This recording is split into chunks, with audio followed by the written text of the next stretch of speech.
LLC, Pest Geek Podcast, Living the Wildlife Podcast, Stephen M. Van Tassel, or their or his affiliates are not responsible for followers' use of the information provided here.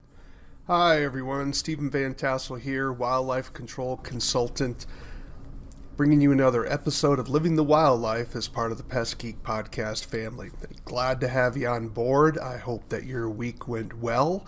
Mine was less than stellar this past week, but anyways, things are moving along, as they say. We're in the midst of a major wind event here in where I live.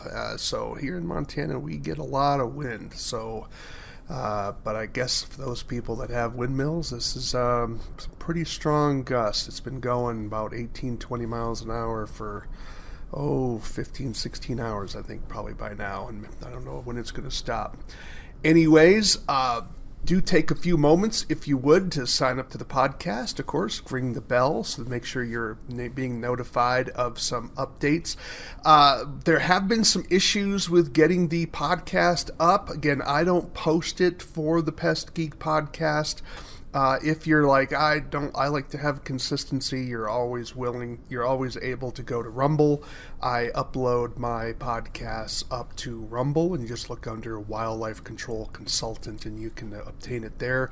And I'll post some links sometimes on Facebook as well.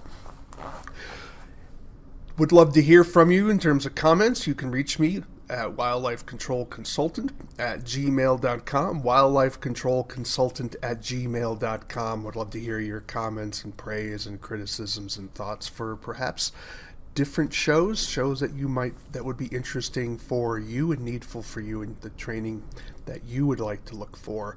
And that would give me some ideas. Otherwise, as I've said before, I will just talk about what interests me. All right, well, you can see my website here. It's a different look. I've had problems with my website, so I have hired a web person to come in and put up a new design, and that is going to be forthcoming. I have finally given up on WordPress. I have had enough of WordPress. I simply don't have the time to be fussing with it.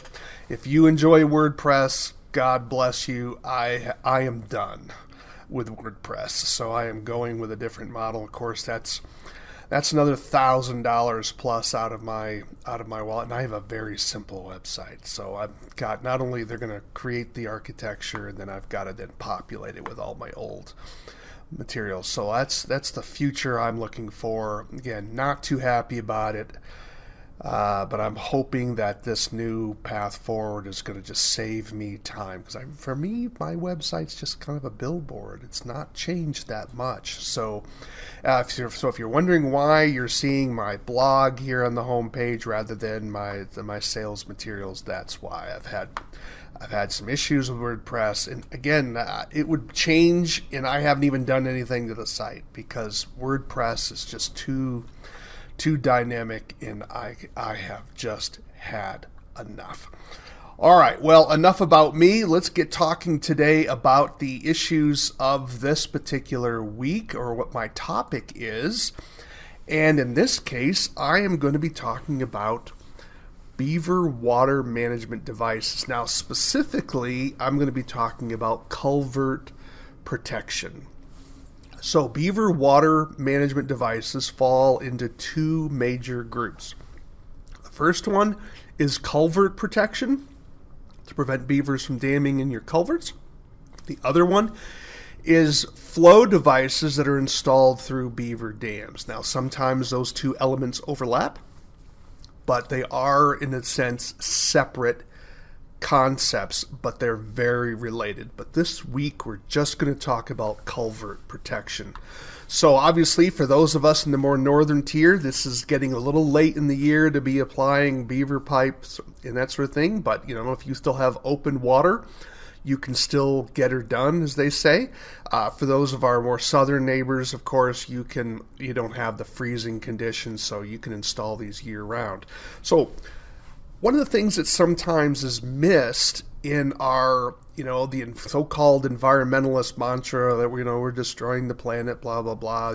What's called the litany of all negative information, we often don't hear about the good information. That is, at one time in America, beaver were significantly what's called extirpated. So they're not extinct, but they've been eliminated from major portions of their home range, not home range, of their range in terms of where their population used to be. For example, in Massachusetts, they actually had to import beaver to try to help reestablish beaver within the state. They were effectively eliminated through the vast majority of the state. And that occurred not just in Massachusetts, but in other states as well.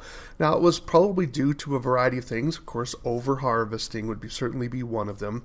But you also have to consider, the draining of streams, the cutting of the forest, and also water pollution would all play a role in that.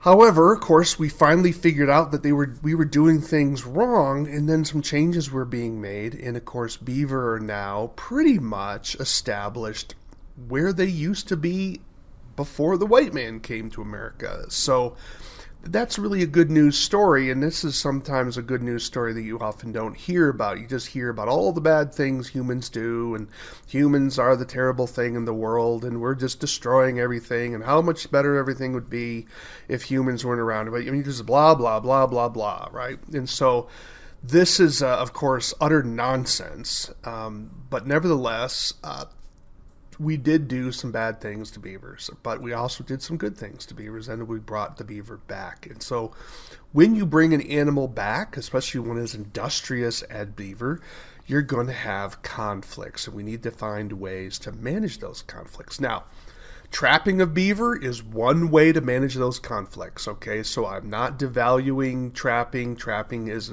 plays an important role in beaver management. And and I hope it never goes away. Beaver is wonderful fur. It has castor. And sometimes trapping is the only effective or cost-effective method of managing beavers, and there's nothing wrong with that. I think as I've said before, if you've been following my podcast, I believe that sometimes we're doing wildlife damage management because we fail to do wildlife management.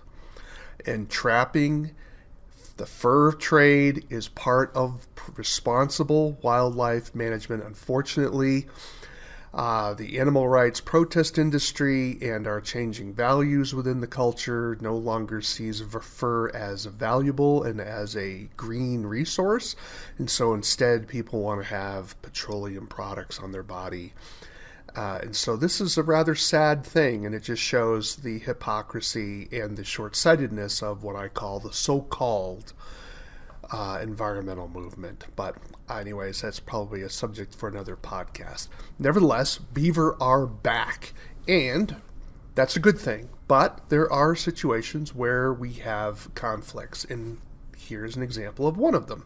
Now, this particular dam has not blocked the culvert. In other words, the culvert is still free of debris, and that allows water to go through. However, you can tell that the water level here has risen pretty high. You can notice that the beaver have these trees are soon going to be dead as they get flooded out and drowned, basically. But the culvert is not working as it should, not because there's something wrong with the culvert, but because the beavers have stopped the water flow to the culvert. And so that can be a problem. Now, it may not be a problem. It may be a problem. Those are questions that have to be decided upon by, road engineers and this sort of thing. But as one of the challenges is when you have water rising this high, and that is there's concern about water seeping in under the road and then undermining the construction of the road. Now that's obviously not something that happens quickly, right? However, it can be a long-term potential problem out in the future. So what do? Well, one option would be to trap the beaver and remove the dam. Okay. But maybe you want the water level higher there. Maybe you want this as a potential source of water for the fire department, for example, right? So what they call a standing line, okay? this would be a resource, perhaps because there's no fire hydrants around, and so the Beaver have created a pond for you. So trapping wouldn't be an answer there. Maybe that you can handle water level at this point, but if it gets higher, in other words, if the Beaver build the dam up even higher and the water level even gets higher, then that would be an issue for the road. And so how do we prevent that? And that's where Beaver flow devices that are used for culverts can be play a very important role. So the point is I want you to understand, as a wildlife control operator, you have options, and it's important to give those options to your clients. Too often in our industry, it's just kill it.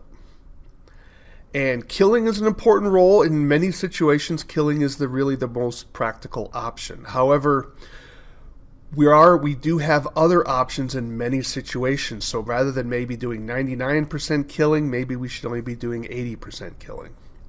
Okay? So this is where we need to sort of up our game a little bit. And of course, the culture is changing. Here's another example of a beaver dam. Now notice it from this photo, it looks like the dam is actually higher than the road. That can be a concern if there is a breakout of that particular dam. If you have a catastrophic collapse of that dam, that could be serious because the water could potentially undermine the road. And then, of course, here's what we usually refer to as blocked culverts. Here we have a dam up against the culvert, and the culvert is not working as it should because it's allowing the water to get higher on the other side of the culvert. And the culvert is to not obstruct water flow. Okay, and the Beaver came in and said, hey, this is awesome. I'm going to dam this up, and this is going to be perfect for me. And that's what they do. And this could be, it costs money for counties and cities to come out and keep on blocking these. And sometimes they actually damage the pipe in their attempt to unblock them. And that can be quite expensive to rip out that pipe, rip out the road, and to have to replace it all. So why do beavers select these pipes? Why do they select these culverts? Well, part of the reason is that the culvert is less than the width of the stream. Okay, so we have created a pinch point that makes it easier for the beaver to dam the stream. Animals are like us. They're lazy too. I mean, why work when you don't have to work? And the culvert substantially reduces the amount of work a beaver has to do. Another reason is that the culverts increase sound and they increase water speed because there's no friction through there, or where there is friction, it's creating noise. Beaver dam, based on two primary things. The first one is noise. They did a study once where they had a tape recorder, they had a beaver in a room and some debris, and they had a tape recorder of just running water, and the beaver gathered up the debris and buried the tape recorder, which is pretty neat. So the beaver is motivated by sound. The culvert can increase that sound. And then, of course, the water speed. Beaver want to slow that water speed down, and that's what a dam, of course, does. Now, I do want to point something out here with this particular photo. Removing dams from culverts is dangerous. Where this gentleman is standing is risky. Okay, it may be a low risk, but if that dam all of a sudden collapsed, he's in a world of problems. He's in a world of hurt there. Okay, this is also the case when you come into clearing those culverts. As a rule of thumb, it's not always possible, but as a rule of thumb, you want to be removing the dam from the upstream side. You really don't want to be on the downstream side pulling away at a culvert, because if you pull the wrong log or the wrong stick, and that's sort of like the finger in the dam sort of thing, and all of a sudden you pull that out and all of a sudden the whole dam collapses, it could kill you through drowning, or you could get hit in the head. It could injure you severely. I'm going to encourage you, if you're involved in this type of work, that you of course, be extraordinarily careful. Think, think, think, think some more, get the right equipment. Don't work alone. You may need to be thinking about having, tie-off ropes so that if if something happens, you're not getting sucked down the pipe. I mean, it's a lot of variables here, so I don't think there are any OSHA guidelines for doing this, right? If there are, they're probably so expensive no one would be able to do this work by hand. But be very, very cautious. This podcast is not about how to clear culverts. This podcast is about how to protect culverts from being dammed in the first place. So beware. All right. I don't know what, and I would welcome your thoughts. Those of you that may have done a lot of this, I would love to have you on the show and talk about the best methods of clearing culverts by hand if you're involved in any of that type of work. So be very, very careful. So how do we protect culverts in advance? Now, I know that's a very unusual thing for Americans. We tend not to do things in advance. We always wait till there's a crisis and then throw a bunch of money at it. However, there are occasions where you will find clients who may have had a experience in the past and now they're in a new location, or maybe they're saying, I can't afford to have this culvert plugged, because there's a difference between having the culvert plugged on the edge versus inside the culvert. Sometimes beavers will dam directly inside the culvert, and those can be very hard to remove and can be quite expensive. So if you're in a situation where you can do things in advance, you have various options, and we're going to talk about that today. So one of the simplest, of course, is just putting a grate over the culvert. You say, well, that doesn't really do a whole lot of protection. Yes, it does. It provides protection insofar as the beaver is not able to enter the culvert and dam it inside the culvert. Now, you need to protect it on both sides, the upstream side and the downstream side.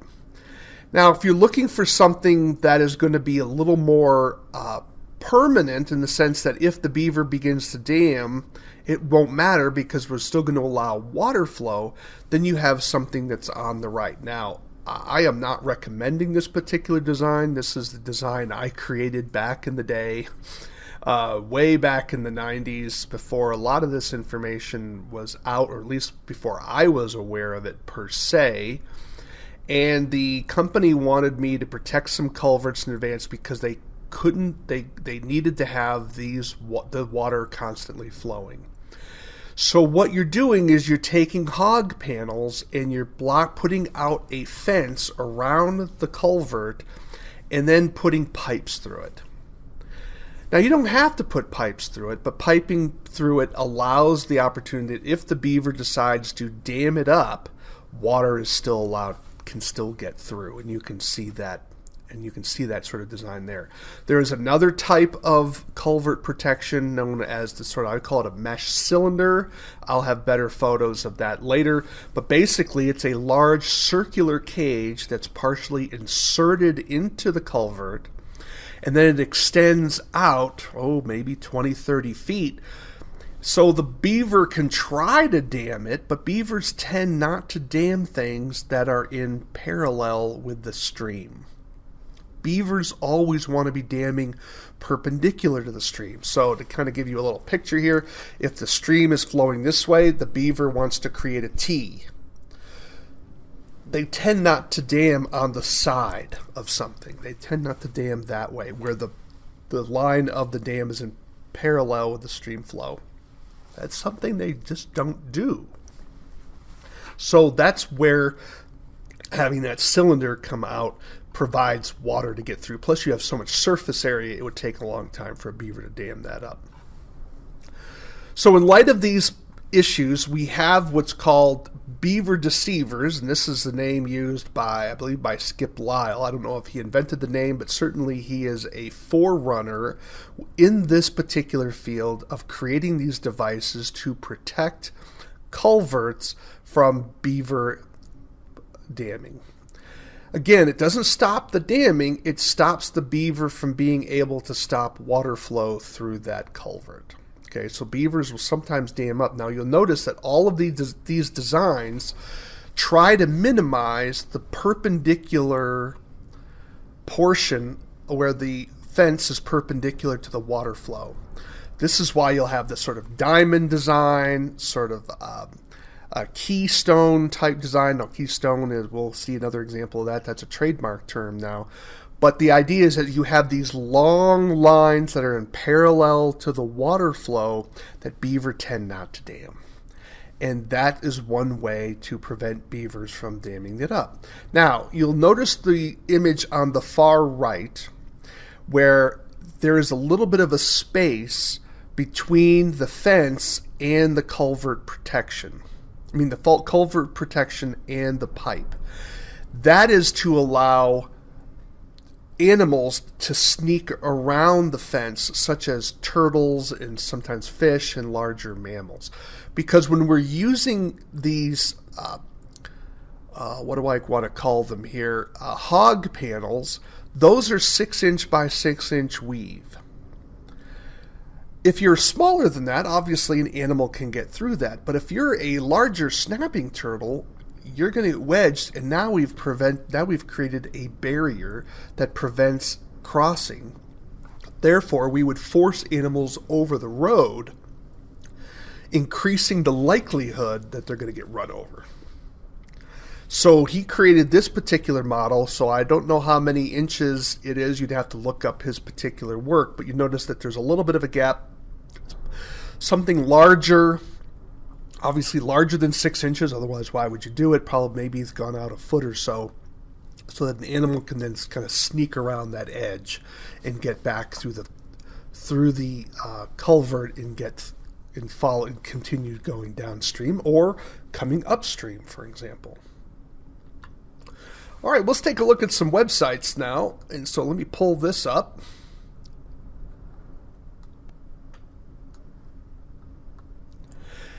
This is a publication from Maine Department of Inland Fisheries and Wildlife. And so this particular publication is, I'll just give you the title, Resolve Beaver Conflicts with an Ounce of Prevention. Now, we know that Americans don't believe in prevention, but nevertheless, we're going to learn about these particular methods right here. So it's talking about trapping, and I'm just going to scroll down here a little bit more.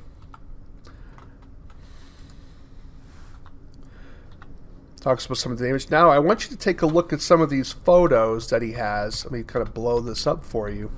Now, this is a rather sophisticated design for a culvert protection device. Notice it has the cage, but then it has this large elevated pipe.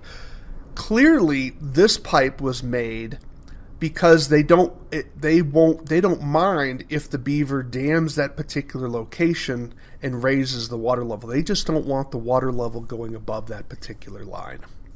So that is certainly one way to be doing it. So you have to ask the question, what is the water level that the client can tolerate?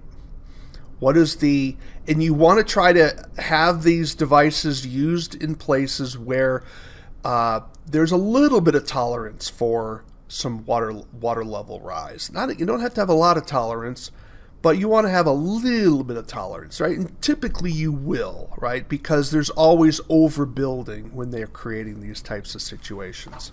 So that is certainly one thing to look at, one design. I just want to show you some designs to look at here. So scroll down. Here is another. This is through a dam. We'll talk about that some more in a future podcast. But here's another one. Here we have that trapezoidal look. Again, you notice these long lines, these in parallel with the stream flow, so that because beaver tend not to dam that way. Here's another example, again, where you have this sort of trapezoidal look to it. Now, when you're building these, it's important that you have to have a floor on them as well. Now, the picture I showed earlier of my work, I didn't have a floor on mine, but New England tends to have extraordinarily rocky streams. So I don't think it'll be a long-term problem. But nevertheless, you do need to have, you want to put a floor in it because beavers sometimes will dig underneath your fence and then can get access to your culvert that way.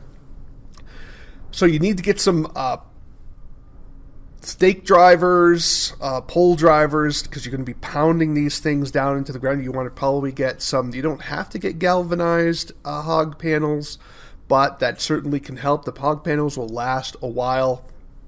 And again, you're using the hog panels are pretty strong. You want to be sure that it's durable, particularly those of you out in ice areas. You want to build these strong because ice can break these down over time. So make sure you build them strong. Here's another example where they've created, it's a little messy here, but notice they had to create some fencing on the back side. This was to prevent a beaver from climbing up onto the embankment and then accessing the culvert from the road side. So you have to ask, how steep is this particular location? Do I need to have a fence from the road to prevent beaver from coming at it from the other side? So you've got to keep that in mind as well. And again, they're using the pipe formation, so in case the beaver dams it all up, you can already see the debris collecting. And that should let you know that these, you say, well, I want to keep trapping a location for years, and that's how I keep making money off my client. Understand that when you install these beaver pipes, you're not just done. You're going to hopefully sign up the client for a monitoring fee, right? So that you're going to come back and make sure you maintain these devices because they do break down. They sometimes get plugged. Beaver sometimes are very aggressive and they find a weakness in what you've done.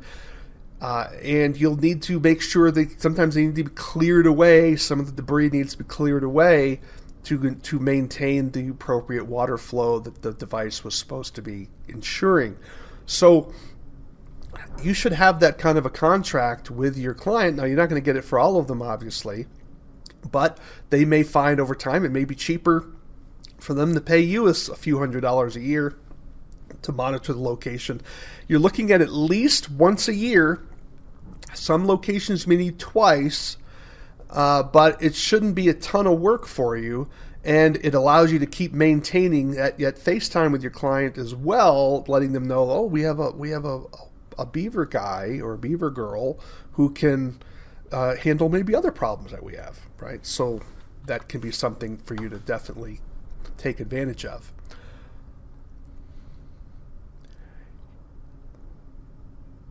Scroll down a little bit more. Here's a very sophisticated version here.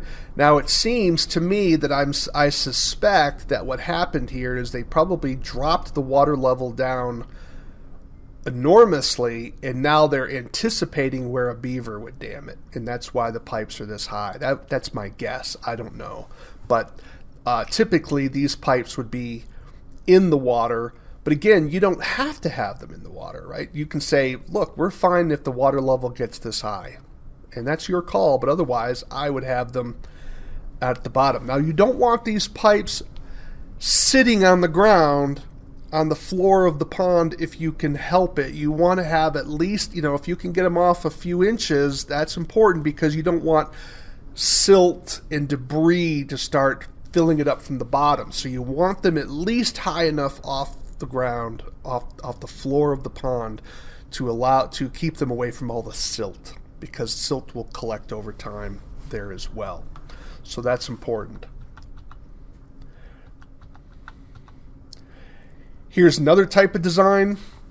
Again, we have this sort of cage mechanism. We're going to see this more when I do my talk on putting in beaver flow pipes through dams. Again, there you have that long longitudinal line in parallel with the stream flow. Beavers tend not to dam there.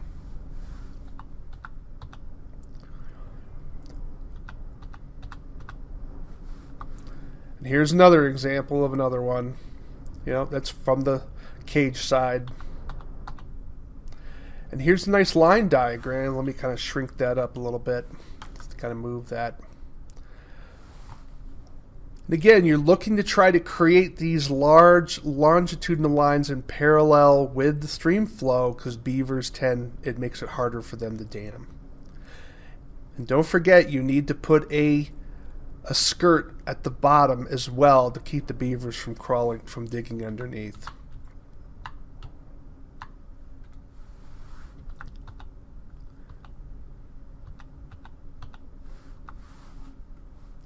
All right, well, that's going to be enough of that. Let's go on to the next one. Let's go to, this is a website I'm going to strongly encourage. I don't make any money off these people, but I do want you to see what type of work they do. They're based out of Massachusetts, and Massachusetts has been sort of a leading area for these beaver flow devices and culvert protection because of the law that was passed in 1996 called the Ban Cruel Traps Campaign from the animal rights movement. So because they banned at that time conibears and footholds and all kinds of things, it made it harder to trap beaver because a lot of people weren't going to be trapping with the suitcase traps, right? So other methods had to be done to prevent the flooding issues. And so this company was started.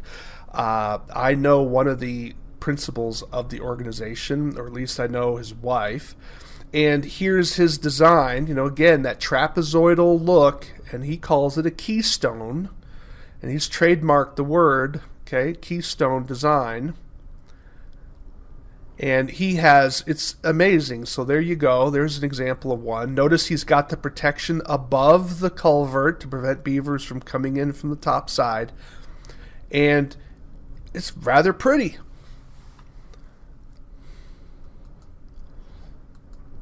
There's another example. Again, the beaver will probably come back and then fill this up, but it'll still allow that water flow. And if they're really aggressive, you put some pipes through it. But so you can see it's not rocket science, right? So I don't want you to think that it is rocket science. So why not do this? Why not offer this to your client? It doesn't take that long to build it. Some of this work can be done in just a few hours once you get out there, and now you've got something that's going to provide them some long-term protection for that culvert. It's a whole lot easier taking care of a dam on the outside here than right up against the culvert itself. And I'll give you one more design there. And see there, you see the bottom of the cage where he has a flooring there, and then some stabilizing pipes. Again, the stabilizing rods here, because you have to be concerned about the weight of any dam that gets put inside, but also the weight of ice. And of course, you would know your ice conditions in your particular area. But again, you always want to be thinking about overbuilding to prevent, because you want this to be long term. This should last you for years. And so you may have an outlying year where you have, like we had a time here a few years ago where it was the second coldest date on Montana record. So I'm very proud of the fact that I can't have the old timers telling me, I remember when it was. I'm like, no, you're not telling me that. I was here when we had below zero temperatures for a month. It never got above zero. Let me rephrase it. It never got above freezing for a month, and it was below zero for days. I believe that was the right thing. And that was another an amazing thing. So the idea that it was always colder back in the day, maybe in the aggregate, but we've had some really extreme cold weather here today as well, and you might as well. Okay, so just keep that in mind. Another company, and this is one I talked about earlier. Again, I don't have any personal knowledge of this particular device. Let me kind of blow that picture up for you here. But I want to be sure you get, oh dear, here we go.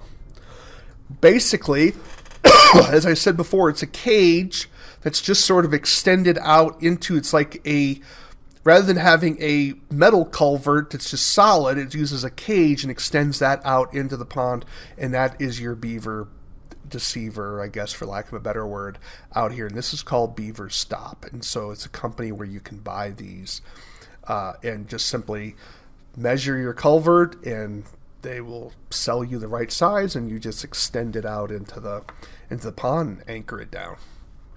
It doesn't get much easier, I would think, than that, and that may be something that you want to try yourself.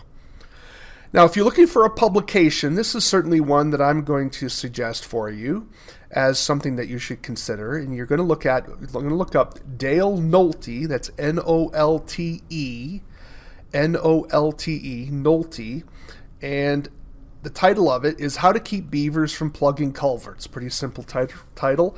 And basically, this publication just goes through all the different ways to stop beavers, talks a little bit about their biology and what they're doing and different methods. It gives you all these different options to stop them from blocking culverts. And it gives you more options than what I have given you here. Okay, different ones. But I think you'll find that there's basically just variations on the same design. So if you have a client who's like, oh, I don't believe you, here's a 35-page document that would help support your case. Again, published in 2005. I think there's been some improvements since then. But again, it provides you some fundamental information, talks about repellents. Let's just look at the table of contents here. Talks about shooting and trapping and devices that prevent them from damming, fences, water flow devices, and this sort of thing. And it gives you some additional options. And it's, again, your tax dollars at work, so you might as well take advantage of it, to be sure. Now, what are some downsides of using these devices on culverts? Well, of course, there has to be some maintenance. Okay, so you just have to sort of recognize this. And then, of course, lastly, I mentioned the fact that it does inhibit wildlife movement, and that may be an issue as well. Large turtles, large aquatic animals won't be able to get through the 6-inch weave of your hog panels. And in some of the designs that you may use, smaller animals may not be able to get through. It depends on the mesh size and that sort of thing. So there are some downsides. It's not just a complete full-on win. So don't let the animal rights protest industry talk these devices up as if somehow there is no downside to them. There is a downside to them. Now, the question is, with all things, we have to ask, is it what kind of are the upsides better than the downsides, right? And so, but don't let people just sort of poo-poo the notion that if we're forcing larger animals to cross the road, how many, like with turtles, they don't have a high reproductive rate, and they need, when we're killing the big ones because drivers are so slow, hitting them on the roads, that's going to be a problem as well. And those environmental issues have to be considered as well. And maybe your client just wants the beaver gone because there's too much tree damage, not just flooding as well. So you have to ask these kinds of questions to make sure your client is going to be happy with the long-term results there. One last thing to point out, and that is whenever you're disturbing a beaver dam, make sure you are abiding by your state wetland regulations. Some states, not all, some states prohibit the disturbance of a beaver dam because then you are disturbing a wetland. So make sure you know what the laws are in your particular state before you do any type of disturbance to a beaver dam. Last thing you want is installing a beaver fence and you have to remove part of the dam in order to get this done, and then you run afoul of some other issues. So make sure you're pricing that in if you have to go through the work of getting a permit to disturb the dam, because that's costing you time or making your client do it. You've got to make sure you work that out. The time to do this is before you have a client call. You're not going to be able to sell something you don't believe in. And I hope you've seen this. This is not rocket science. If I think I can do it, and I've done a poor job on earlier models, I've just recently been involved in another beaver pipe. And if I think I can do it and I am not a handy person, I am confident that the vast majority of you, who are probably far handier than I am, that this would be a piece of cake and can add revenue and some goodwill for your company, because all the people that hate trappers and hate wildlife control are going to say, well, that's cool that he did that. And now you're able to maybe get in the newspaper and magnify your work and get some free advertising. So I hope you found that useful. Again, my name is Stephen Van Tassel. You've been listening to Living the Wild Life.